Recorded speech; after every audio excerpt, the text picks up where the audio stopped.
The wedding drummer had just raised his hand to strike the talking drum when a voice cut through the bright morning air. "Stop this wedding." The whole compound fell silent. Even the children who had been running around the chairs froze where they stood. Women in bright osoak held their gaily head ties as if the wind itself had spoken. Men turned sharply toward the gate. The singer near the microphone forgot the next line of her song.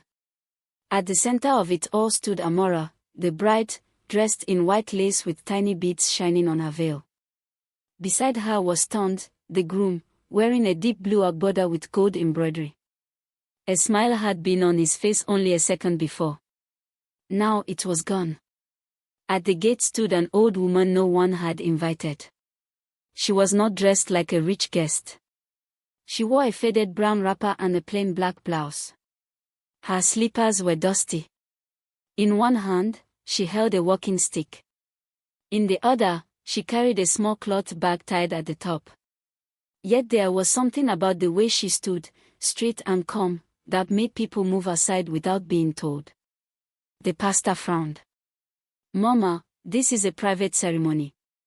The woman did not answer him. Her eyes stayed on Tond. "You will not marry this girl today," she said. A loud gasp rose from the guests. Amara's mother, Madame Ifioma, stepped forward at once, her coral beads shaking on her neck. "Who are you to come here and bring shame to my daughter's wedding?" Still the woman looked only at Tond. Tond tried to laugh, but it came out weak. "I do not know this woman." The old woman lifted her chin. "That is your first lie today." The bride's hand slowly slipped from Tond's arm. Nobody moved. Nobody breathed well. It felt as though the whole wedding ground had turned into stone. Somewhere in the next compound, a goat cried. The sound felt too small for what was happening. Then the old woman reached into her cloth bag. "I did not come to fight," she said. "I came because truth should not arrive after vows have been spoken." She pulled out a sealed brown envelope. Amara's chest tightened. Tond's face changed. And just before the old woman opened the envelope, the power went out across the whole street. The speakers died. The fans stopped turning. The compound fell into a strange, odd silence. Then the story of how that day began had to be told. Only 3 months earlier, everyone in Olanrewaju Close had said Amara was the luckiest woman in all of Ipitu City. She was kind, educated, and loved by many. She worked as a children's librarian in the town's learning center, where she read storybooks to little boys and girls every Saturday morning.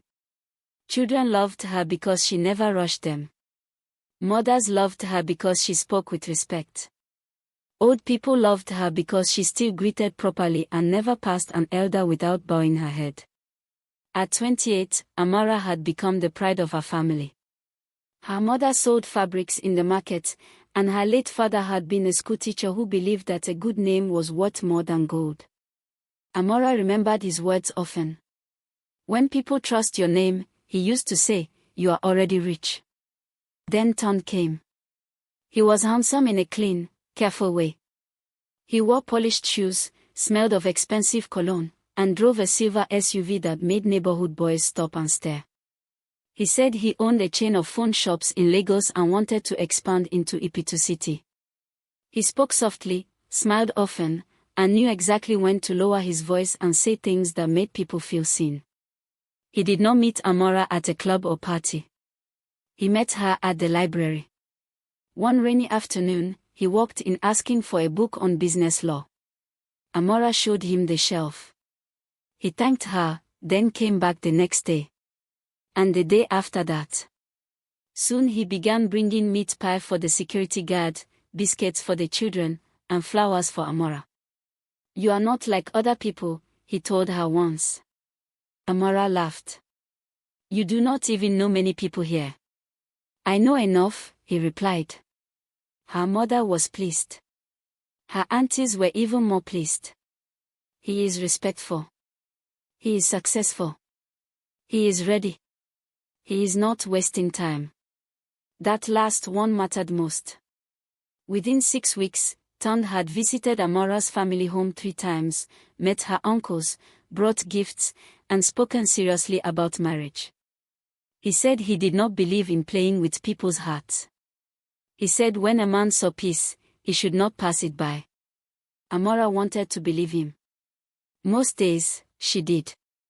But not every day. There were little things. Small things. Things easy to ignore. Sometimes Ton would step away to answer calls and return with a smile that looked too fast. Sometimes he would cancel plans and say business was urgent. He never let Amara visit his Lagos home. He said renovations were going on. Once, when she asked about meeting his older sister who he always talked about, he said she had traveled to Ghana. Another time, he said Abuja. Maybe I asked too many questions, Amara told her best friend, Sod, one evening as they sat outside the library eating roasted corn. Sod brushed corn silk from her dress. Questions are not a problem. Silence is. But everybody likes him. Everybody is not marrying him, Sod said. Amara smiled, though her heart stayed heavy. Still, Ton knew how to return at just the right moment with sweetness. When doubt rose, he brought comfort. When distance grew, he came close again.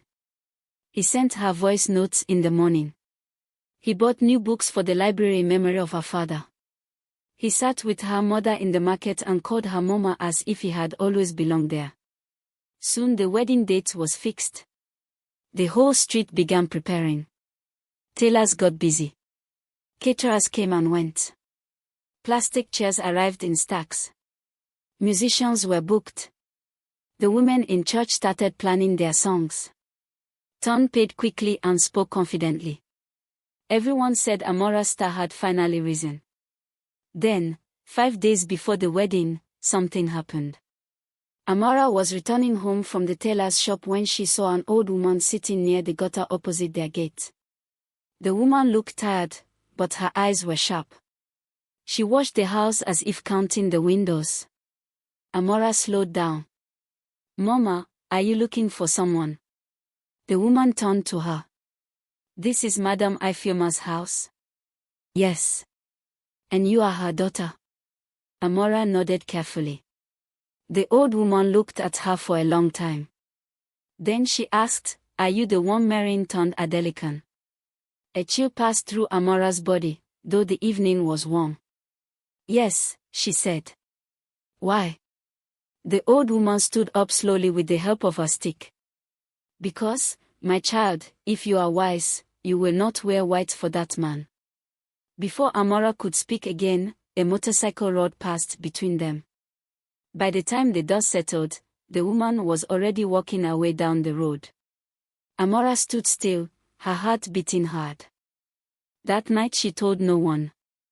But on the morning of the wedding, just as the drummer lifted his hand and joy was about to begin, the same old woman came through the gate with a brown envelope, a steady voice, and a truth heavy enough to stop a marriage before it even started.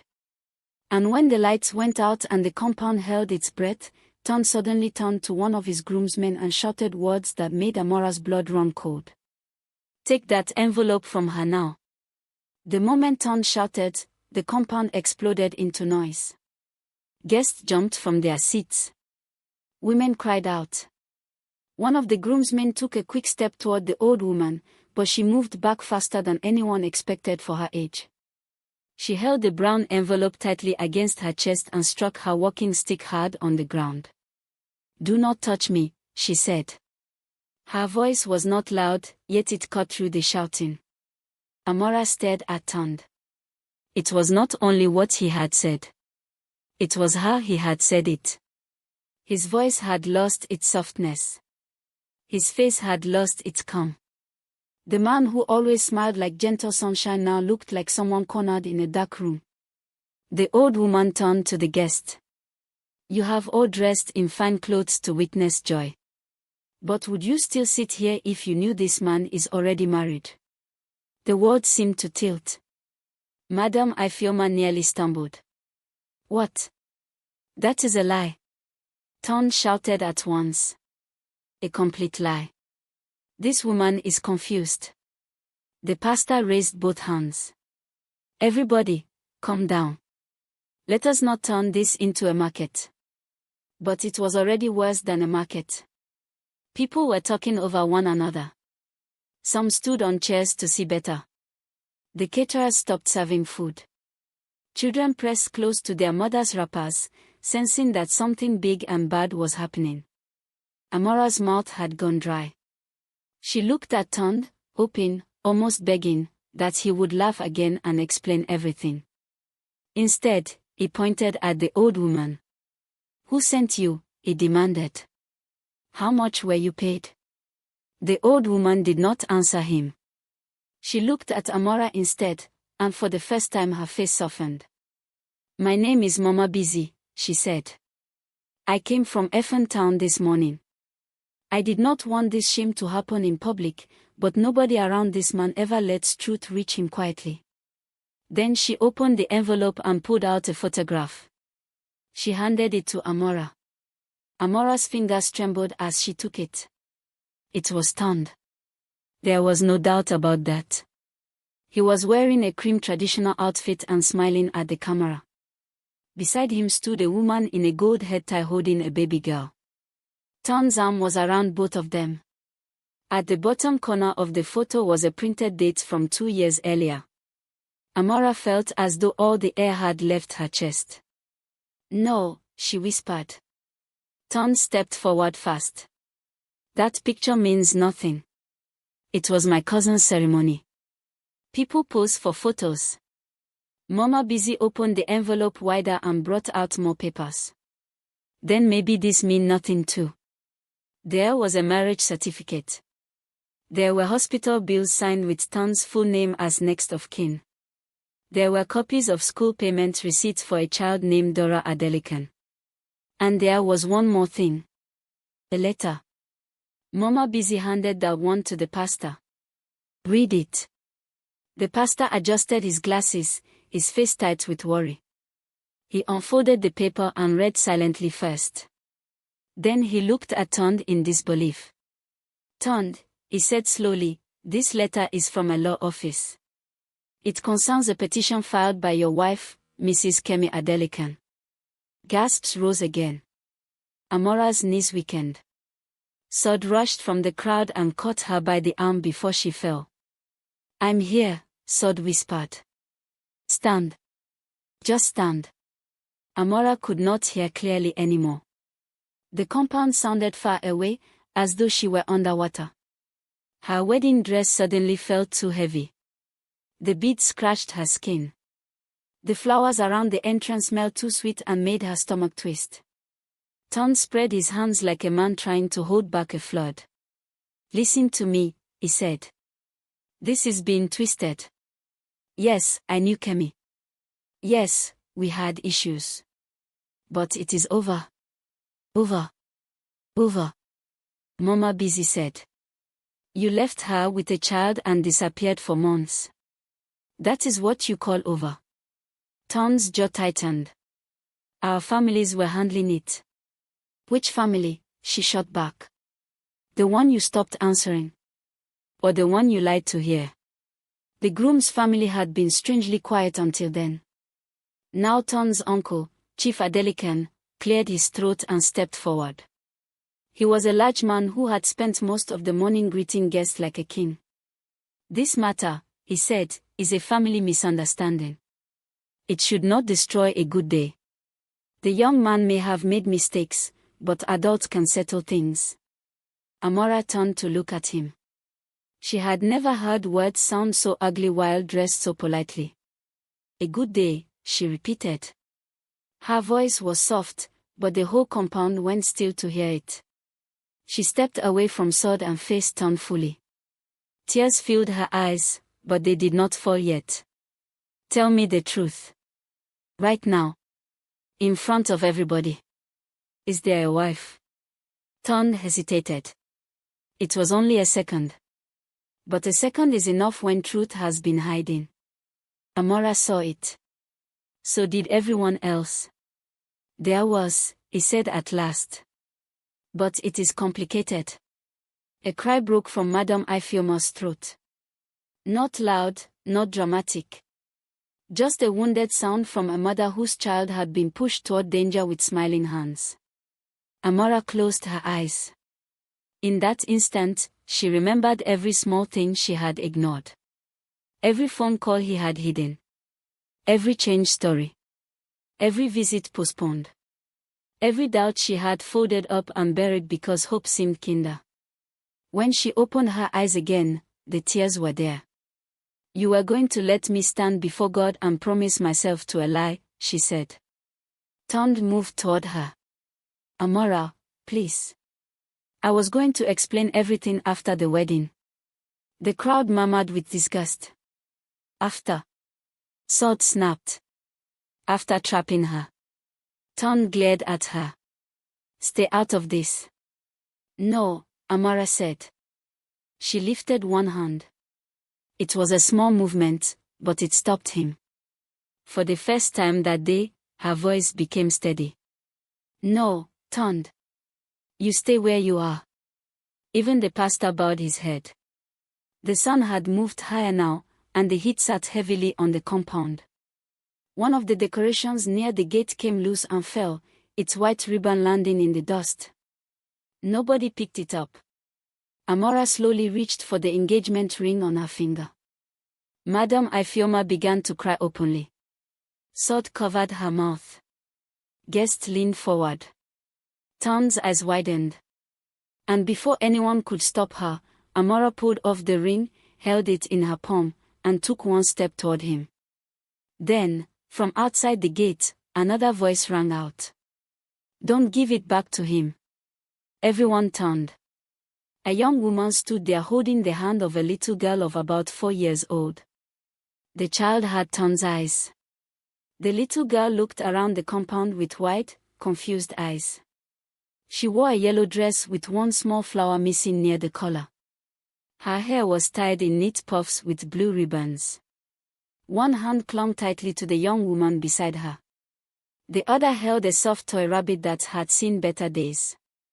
Nobody needed to ask who she was.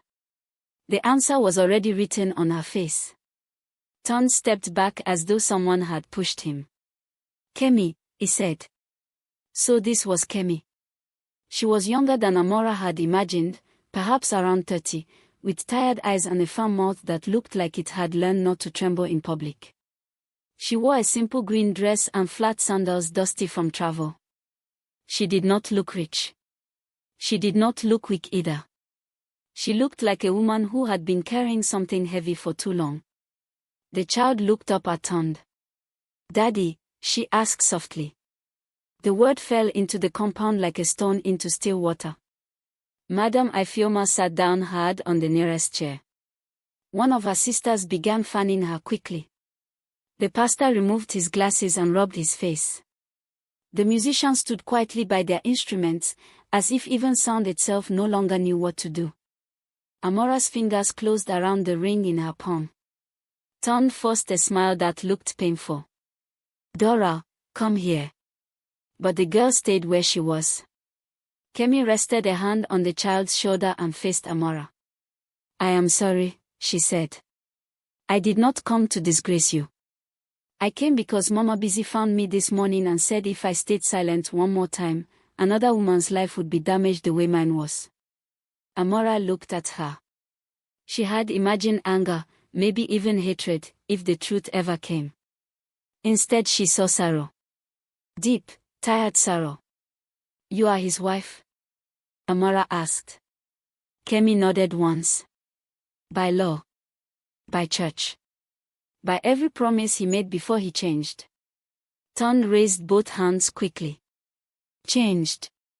Kemi, tell them the whole story. Tell them we have been separated. We have been abandoned, Kemi replied. That is not the same thing. The crowd murmured. Tond turned to the guest as if he could still win them back. Marriage has problems. Adults know this. I was trying to move on from something broken. Move on. Kemi said. Without divorce. Without responsibility. without telling the new woman the truth? He had no answer. The little girl looked from face to face, then tugged gently at Kemi's dress. "Mommy, why is everyone shouting?" Kemi bent down and stroked her hair. "It will be okay." That was when Amara finally understood something important. This day was not only about her broken wedding. It was also about a woman who had been left behind and a child who had done nothing wrong. Slowly, Amara looked at the ring again. It glittered in her hand like something false pretending to be precious. Then she lifted her arm and placed the ring on the small table beside the pastor's Bible. The sound it made was tiny. Yet everyone heard it. "I will not marry you," she said. Ton stared at her. "Amara, don't do this because of emotion. We can settle this. I can explain." She shook her head. "No. You had many days to explain. You had many nights to tell the truth. You had every chance." Her voice rose, not wildly, but with pain sharpened into strength. "You did not lose me today, Tond. You threw me away the moment you built love on lies." Silence met her words. Then Sod began to clap. Just once. Then again. A few women joined. Then more. Not in celebration of pain, but in respect for courage. Madame Ifeoma, still crying, stood up and moved to her daughter's side. She placed both hands on Amora's shoulders and kissed her forehead. "My child," she whispered, "thank God truth came early." Ton's uncle stepped forward angrily. "Enough of this drama. Let us discuss like families." "No," Amara said, turning to him. "That is the problem. People use that word, family, to cover wickedness. Not today." Mama Busy tapped her stick on the ground in approval. The pastor cleared his throat. "This ceremony cannot continue. Everyone, please remain calm. Let no one turn this into violence." But Ton had already lost the room. Even his own groomsmen stood apart from him now, ashamed to be seen too close. One quietly removed the cap from his head and stared at the ground. Kemi looked at Amara with tears in her own eyes. "I am sorry." Amara swallowed hard. "You did not do this to me." For a moment the two women simply looked at each other. Strangers, yet not strangers. Both had been handed the same man and the same lies, only in different wrapping. Then Amara did something nobody expected. She stepped toward little Dora and knelt carefully so her wedding dress spread around her in the dust. The child blinked at her. "Hello," Amara said gently. The girl hugged her rabbit tighter. "Hello." Amara managed a sad smile. "You look very beautiful." The girl glanced down at her yellow dress. "Thank you." Something in Amara nearly broke then, but she held herself together. Children should not carry the shame of adults. She stood again and turned to Kemi. "Go home with peace. Whatever happens next should not happen in front of her." Kemi nodded, grateful and exhausted. Ton reached out as if to stop them. "Kemi, wait." She did not. Mama Busy moved with them toward the gate like a guard of honor, her old step slow but certain. Before leaving, she turned back once and said to the crowd, "A home built on hidden rot always falls. Better it falls before someone moves in." Then they were gone. The compound remained quiet for several seconds after that. The white chairs, the flower stands, the trays of food, the camera lights, the musicians, the decorated arch, all of it still stood ready for a wedding that would never happen. At last Madame Ifeoma straightened her wrapper and faced the guest.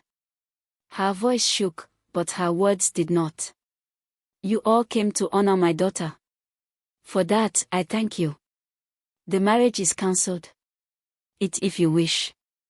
Pray for us if you can. But today, nobody will force shame upon this family." One by one, people came to greet Amara. Some hugged her. Some blessed her. Some spoke against Ton under their breath. A few slipped away quietly, unable to face the weight of what they had just witnessed.